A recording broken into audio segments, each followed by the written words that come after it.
In today's video, I'm going to teach you how to reply to a specific message without creating a thread in Slack.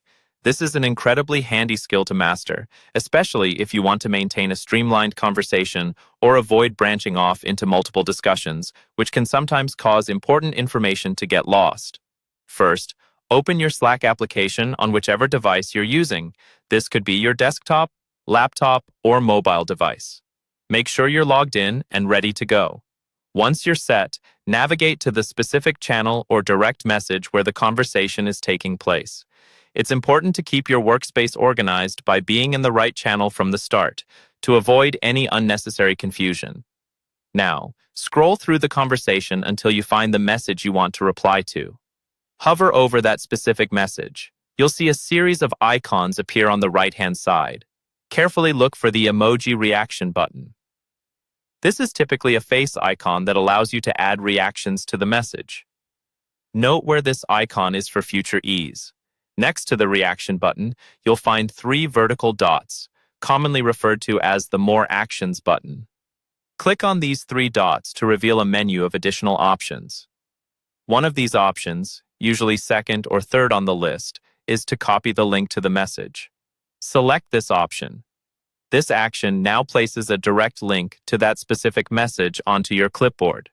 This might seem like a small step, but it's crucial for pinpointing the exact message you're responding to without turning the dialogue into a full thread. After you've copied the message link, the next step is to start composing your reply. In the message input box, where you typically type your Slack messages, begin by pasting the link you just copied. This ensures that whoever sees your response will immediately know which specific message you're referencing. Adding the link to your reply gives clear context and connects your comment directly with the intended message, maintaining clarity in your communication. With that link in place, continue typing out your reply. Whether it's a short acknowledgement or a more detailed response, make sure your message is clear and to the point, to make the communication as effective as possible. When you're satisfied with your reply, double-check for any typos or errors that might obscure your message's intention. Finally, hit enter or click on the send button to deliver your reply. At this point, your reply will be posted in the Slack channel as a regular message, avoiding the creation of a separate thread. And there you have it. You've successfully replied to a specific message without starting a thread, keeping your conversation as clean and straightforward as possible. This small but mighty technique will undoubtedly enhance the clarity and flow of your communication on Slack.